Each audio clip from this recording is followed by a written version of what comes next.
Hola a todos, amados hermanos, que el Señor les continúe bendiciendo una vez más. Aquí estamos para compartir una vez más un mensaje de la palabra de Dios con todos ustedes. Queremos dar un saludo muy especial a todos nuestros suscriptores.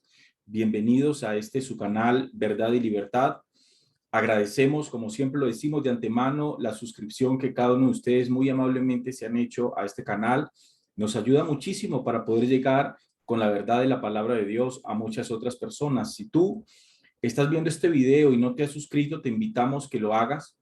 Y si ves que el mensaje es de bendición para tu vida y puede servir de bendición para la vida de otros, agradecemos de antemano también que cada uno de ustedes pueda compartir este mensaje, repito, para que la verdad de la palabra de Dios y cada reflexión que en este canal Verdad y Libertad compartimos pueda llegar a la vida de otras personas. Que Dios les continúe bendiciendo a cada uno de ustedes. Esperamos que todos se encuentren bien. Hoy queremos compartir con ustedes una vez más un mensaje de la palabra de Dios. Amados hermanos y amigos, el cual lo he titulado A nosotros primero. Hoy vamos a hablar de una realidad que es completamente incuestionable con respecto a una situación que se presenta muy regularmente en la vida de cada uno de nosotros como discípulos de Cristo, como hijos de Dios. En la vida física, amados hermanos, y en la espiritual, todo tiene su comienzo. Repito eso, que es muy importante comprenderlo. En la vida física, como en la vida espiritual, absolutamente todo tiene su comienzo y todo tiene su orden. Y eso es importante que nosotros lo comprendamos. Ninguno de nosotros aprendimos a correr en la vida sin haber aprendido siquiera a gatear. Nosotros comenzamos gateando en una etapa de nuestra niñez, luego dimos nuestros primeros pasos y posteriormente comenzamos a caminar y luego terminamos corriendo. Pero nadie aprende a correr, repito, sin antes aprender a caminar. De hecho, hay una canción por ahí que dice, no pretendas tú correr sin primero haber caminado. O no pretendas tú correr mejor sin saber caminar, es lo que dice la canción y es una realidad. Nadie llega a una universidad sin haber pasado siquiera por una escuela primaria. En la vida espiritual, amados hermanos, pasa exactamente lo mismo. Es exactamente lo mismo que pasa en la vida espiritual. Nosotros no podemos pretender alcanzar lo que está más allá sin antes comenzar por el principio. Hay un texto que quiero compartir con ustedes en el Evangelio según San Mateo, capítulo 16, versículo 21. Vamos a compartir aquí la escritura. Vamos a ir Mateo capítulo 16 y vamos a leer desde el versículo 21. Vamos a leer desde el verso 21 al versículo 24. Leemos en el nombre del Padre, del Hijo y con la dirección del Espíritu Santo de Dios. Escuchen bien lo que dice el texto. Dice, desde entonces, dice el texto allí, comenzó Jesús a declarar, desde entonces comenzó Jesús a declarar a sus discípulos que le era necesario ir a Jerusalén y padecer mucho de los ancianos, de los principales sacerdotes y de los escribas, y ser muerto y resucitar al tercer día. Entonces Pedro dice, tomándole aparte, comenzó a reconvenirle, diciendo, Señor, ten compasión de ti, en ninguna manera esto te acontezca. Eso es lo que dice la escritura aquí en el versículo 22. En ninguna manera, dice el texto, esto, le dijo Pedro a Jesús, te acontezca. Esta escena de Pedro nos enseña, amados hermanos, con qué facilidad, escuchen bien esto, por favor. Esta escena de Pedro con Jesús nos enseña con qué facilidad podemos pasar de ser usados por Dios a ser usados por Satanás y lo peor, ojo con esto, lo peor, aún sin siquiera nosotros darnos cuenta. Momentos antes, Pedro había recibido una tremenda revelación del Padre sobre quién era Jesús. Ahora Pedro, el mismo Pedro, sin darse cuenta, se había convertido en un instrumento del diablo. Nadie se espera esto, amados hermanos, pero es más común de lo que se piensa dentro del cristianismo. Escuchen esto, porque uno a veces dice, o quizás te puede sonar raro, ¿cómo es posible que tú pases de ser un instrumento de Dios a convertirte en un instrumento del diablo. Es completamente posible. No es lo que debería ser, no es lo normal, no es lo justo, no es lo correcto, como lo quieran ver, pero es completamente posible. Repito, Pedro momentos antes había recibido una revelación de parte de Dios, había venido directamente del cielo una revelación a la vida de Pedro sobre quién era Jesús, sobre quién era su maestro, que era el Hijo de Dios, el Cristo, el Mesías. Pero en este momento, repito, Pedro pasa de ser un instrumento en las manos de Dios a ser un instrumento del mismo Satanás y, repito, aún sin Pedro darse cuenta. Entonces, esto es importante que lo comprendamos, amado hermano, porque se hace se hace muy regular en la vida de muchos hijos de Dios hoy. Dice el verso 23, pero él volviéndose dijo a Pedro, versículo 23 allí, vamos a leer. Pero él volviéndose dijo a Pedro, escuchen bien estas palabras de Jesús: quítate de delante de mí, Satanás, me eres tropiezo, porque no pones la mira en las cosas de Dios, sino en las de los hombres. Amados hermanos, repito, Pedro es el ejemplo perfecto del hombre que está al lado del Señor, pero con su mente puesta en las cosas del mundo. Ojo, Pedro es el vivo ejemplo en este contexto del hombre que está al lado del Señor, pero con su mente puesta, repito, en las cosas de este mundo. Por eso le dice el Señor, porque no pones la mira, verso 23, en las cosas de Dios, sino en las de los hombres. Qué interesante, porque se supone, se debe de comprender, de entender, que si nosotros estamos al lado de Cristo, caminando con el Señor, nuestra mira, nuestra mente y nuestras intenciones tienen que estar acorde al principio de Dios, acorde a los planes, a los propósitos de Dios, y no, nuestra mira no debe estar puesta en las cosas de este mundo. Y esta situación, repito, en la vida de Pedro, fue la que llevó a Jesús a decirle a Pedro lo siguiente, versículo 24. Vamos a leer lo que dice el versículo 24. Ojo con lo que Jesús le dice a Pedro aquí, porque es muy interesante. Repito, cuando Jesús discierne, escucha lo que Pedro le responde, esa situación en la vida de Pedro fue la que llevó a Jesús a decirle lo siguiente, verso 24. Entonces Jesús dijo a sus discípulos: si alguno quiere venir en pos de mí, niéguese a sí mismo y tome su cruz y siga. Este verso 24, amado hermano, es un poco inquietante. Se preguntarán por qué. Porque uno entendería que si Jesús se refirió a sus discípulos, la pregunta sobraría, amados hermanos, porque ellos le estaban siguiendo. Por eso el verso 24 dice: entonces Jesús dijo a sus discípulos. Se tiene que entender que Jesús se está refiriendo a los hombres y mujeres que lo estaban siguiendo en este contexto. Por eso Mateo registra discípulos, o sea, eran hombres y mujeres que estaban siguiendo a Jesús. Entonces Jesús dijo a sus discípulos: si alguno quiere venir en pos de mí, niéguese a sí mismo y tome su cruz y sígame. Vuelvo y repito, este verso es un poco inquietante y repito, usted se preguntará por qué. Vuelvo y le respondo, porque uno entendería, amado hermano y amigo, que si Jesús se refirió a sus discípulos, pues la pregunta sobraría. No sé si me estoy explicando. ¿Qué es la pregunta que sobra? Si alguno quiere venir en pos de mí, pero ¿cómo así que si alguno quiere venir en pos de mí? ¿Cómo Jesús le dice a sus discípulos, si alguno de ustedes quiere venir en pos de mí? Cuando ellos si eran discípulos era porque estaban detrás de Jesús o por lo menos le estaban siguiendo. Repito, porque uno entendería que si Jesús se refirió a sus discípulos, pues la pregunta sobraría porque ellos le estaban siguiendo, entre comillas.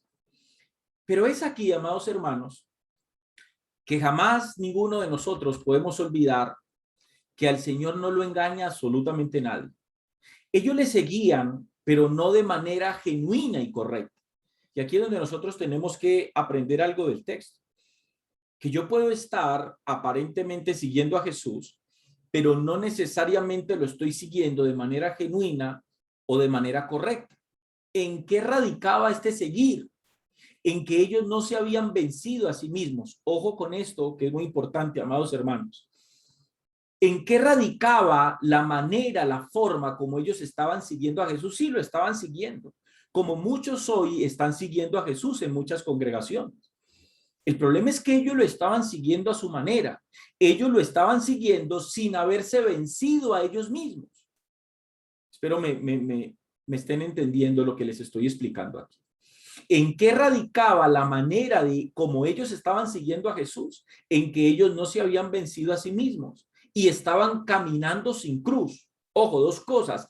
Ni se habían vencido a ellos mismos y tampoco estaban caminando con cruz.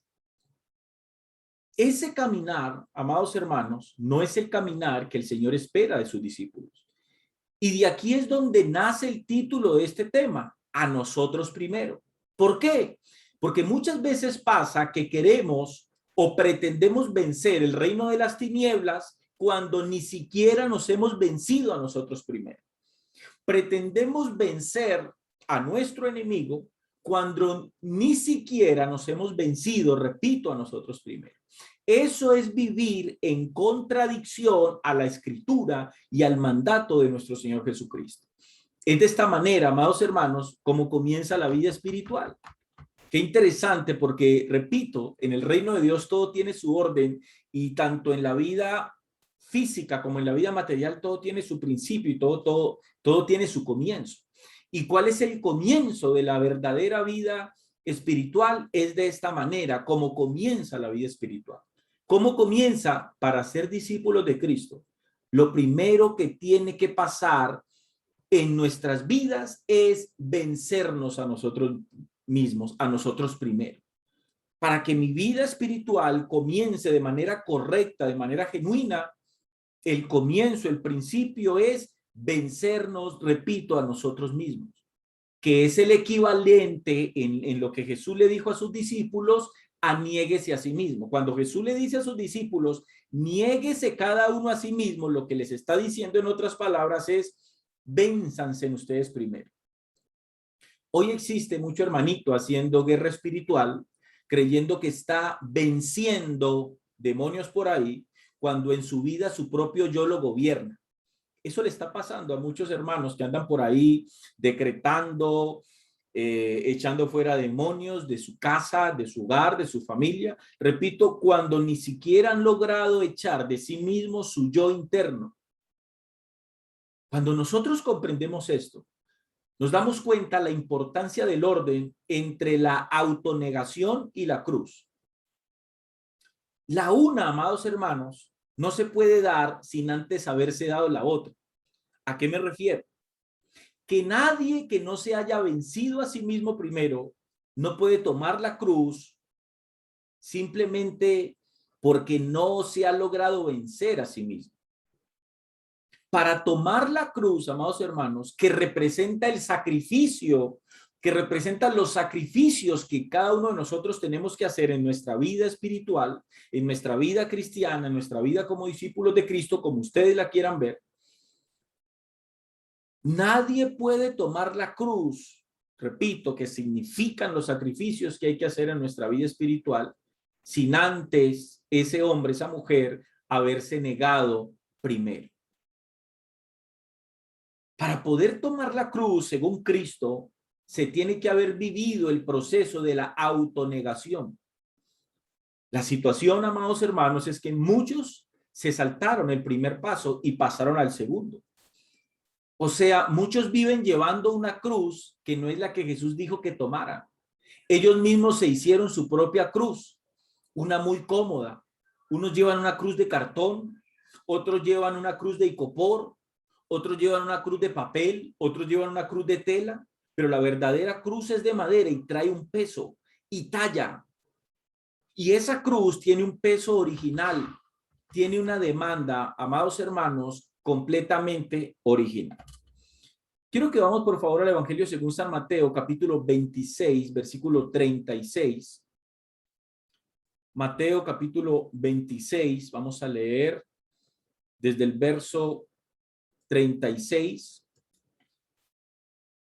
al 39. Mateo capítulo 26 del verso 36 al verso 39.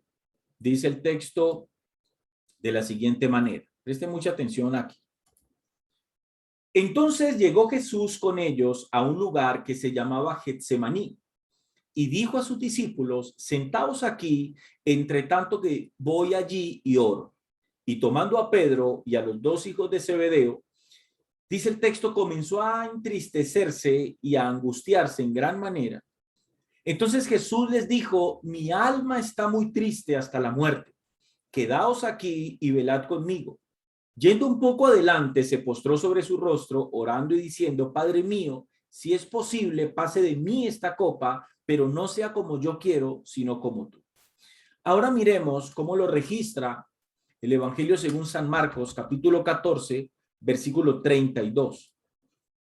Evangelio según San Marcos, capítulo 14, versículo 32. Vamos a mirar cómo lo registra aquí San Marcos. También un momento aquí, por favor. Vamos a dar esta. Ok. Versículo 32. Aquí. Vamos a mirar cómo lo registra aquí San Marcos. Del 32 al versículo 36. Preste atención aquí, por favor. Dice el texto: vinieron pues a un lugar que se llama Getsemaní y dijo a sus discípulos: sentaos aquí, entre tanto que yo oro. Y tomó consigo a Pedro, a Jacobo y a Juan, y comenzó a entristecerse y a angustiarse. Y les dijo: mi alma está muy triste hasta la muerte, quedaos aquí y velad. Yéndose un poco adelante, se postró en tierra y oró que si fuese posible, pasase de él aquella hora, y decía: Abba, Padre, todas las cosas son posibles para ti, aparta de mí esta copa, mas no lo que yo quiero, sino lo que tú. Escuchen bien eso. Mas no lo que yo quiero, aquí versículo 36, mas no lo que yo quiero, dice el texto allí, sino lo que tú. ¿Qué pasó aquí, amados hermanos? Que Jesús, antes de ir a la cruz, note que este es el contexto de Getsemaní, antes de comenzar el Calvario, estuvo Getsemaní. ¿Qué pasó aquí entonces? Que Jesús, antes de ir a la cruz, tenía que vivir su propio Getsemaní. Y te preguntarás, ¿qué representa Getsemaní? Getsemaní representa el lugar donde yo me someto a la voluntad de Dios. ¿Qué significa Getsemaní? Repito, el lugar donde yo me someto a la voluntad de Dios. Y ese es el lugar donde muchos saltaron. Ese es el momento que muchos han saltado en sus vidas. Muchos pretendieron ir a la cruz sin haber pasado por el Getsemaní, por su propio Getsemaní. Cada uno de nosotros tenemos que vivir, repito, nuestro propio Getsemaní.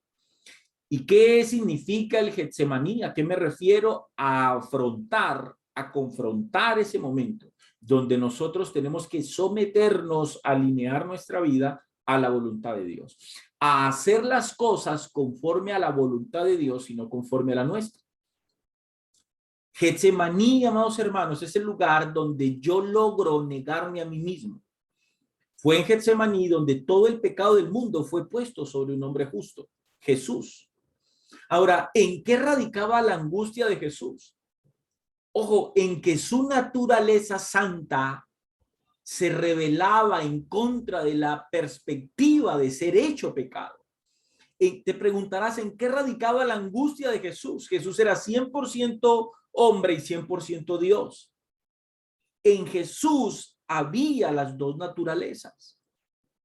Y la naturaleza santa de Jesús como Dios se estaba revelando en este contexto. ¿Por qué la naturaleza santa se reveló? Porque fue en Getsemaní donde todo el pecado de nosotros fue puesto sobre Jesús. Repito, ¿en qué radicaba esa angustia? En que su naturaleza santa se rebelaba en contra de la perspectiva de ser hecho pecado. Y sin embargo, escuchen bien, su santa voluntad era una con la del Padre y voluntariamente Jesús entregó su vida. ¿Por qué tenemos que estar seguros que fue aquí donde el pecado del mundo fue puesto sobre Jesús? Porque a partir de Getsemaní comenzó el calvario de Jesús. Antes de tomar la cruz, Jesús pasó por el Getsemaní. Por eso les decía que nosotros no podemos tomar nuestra cruz sin primero habernos negado a nosotros mismos. Por eso es que el orden, cuando Jesús le dijo a sus discípulos, niéguese cada uno a sí mismo y tome su cruz, ese orden es importante, es relevante. Ese orden es muy diciente porque deja de manera clara que yo no puedo tomar la cruz sin haberme negado a mí mismo. ¿Por qué a muchos les cuesta tomar la cruz? Hacer sacrificios por Dios, por su obra en su vida, porque no se han negado a sí mismo primero. Entonces, Jesús antes de ir a la cruz pasó por aquí, por el Getsemaní. Y repito, es esta la lucha que todos debemos librar, la lucha con nuestro propio yo. Jesús aquí no está luchando con el diablo, amado hermano. Jesús aquí no está luchando con el diablo. Y esto lo aclaro porque hay mucha gente que cuando debería estar luchando consigo mismo, resulta que está luchando con el diablo. Y resulta que si usted analiza la vida espiritual desde una perspectiva profunda, nuestro peor enemigo a veces no es el enemigo, no es el diablo, a veces somos nosotros mismos. Nuestra rebeldía, nuestro propio yo, el cual no se quiere sujetar al propósito ni a la voluntad de Dios. Entonces, repito, es esta la lucha que todos debemos librar, la lucha con nuestro propio yo. Jesús aquí, repito, no estaba luchando con el diablo ni con ningún demonio tampoco. Jesús aquí no estaba haciendo guerra espiritual. La lucha aquí era con él mismo, desesperado por todo el pecado que el Padre había puesto, amados hermanos, en él. Vamos al libro de Isaías, capítulo 53, versículos 6 al 7. Isaías 53, versículo 6 al 7. Isaías, versículo 6 al 7. Vamos a leer aquí. Miren lo que dice este texto. Dice, todos nosotros nos descarriamos como ovejas, cada cual se apartó por su camino, mas Jehová cargó en él el pecado de todos nosotros. Angustiado él y afligido, no abrió su boca, como cordero fue llevado al matadero, y como oveja delante de sus trasquiladores enmudeció y no abrió su boca, dice el texto. Amados hermanos, nuestro problema es que pretendemos vencer a nuestros enemigos espirituales sin habernos vencido a nosotros mismos. Yo creo que no fue puro accidente que la ruina del hombre comenzó en un huerto y que el principio de la salvación del hombre también comenzó en otro huerto, en este caso el huerto de Getsemaní. Entonces, si lo miramos desde un punto de vista, Jesús comenzó a vencer desde Getsemaní. O sea, ¿qué intento decirles? Que realmente Jesús comenzó a vencer el reino de las tinieblas cuando se venció a sí mismo. Y eso es importante que cada uno de nosotros lo comprendamos. Quiero terminar con Santiago capítulo 1, versículo 12. Carta de Santiago capítulo 1, versículo 12 dice lo siguiente. Ojo lo que dice aquí. Bienaventurado el varón que soporta la tentación, porque cuando haya resistido la prueba, recibirá la corona de vida que Dios ha prometido a los que le aman. Ojo con esto. Bienaventurado el varón que soporta la tentación, porque cuando haya resistido la prueba, recibirá la corona de vida que Dios ha prometido, dice el texto, a los que le aman. Quiero terminar simplemente, amados hermanos, diciéndoles lo siguiente. Termino con esto. Sin Getsemaní no hay cruz. Escuchen bien esto. Sin Getsemaní no hay cruz. Sin cruz no hay muerte. Sin muerte no hay resurrección. Y si no hay resurrección, tampoco hay vida eterna. Amados hermanos y amigos, espero que este mensaje haya podido traer bendición a sus vidas. La intención de este mensaje, como todos, es que la palabra de Dios confronte nuestras vidas para que nosotros podamos vivir cada día, amados hermanos y amigos, conforme al propósito y a la voluntad de Dios, no conforme al propósito y a la voluntad nuestra. Espero que hayan comprendido este mensaje, espero que haya traído bendición a sus vidas. Si así ha sido, por favor, compártalo, nos ayudaría muchísimo a crecer en nuestro canal, a poder llegar a otras personas con una verdad que va a traer libertad a sus vidas. Un abrazo a todos, nuestros suscriptores y amigos, que Dios les continúe bendiciendo.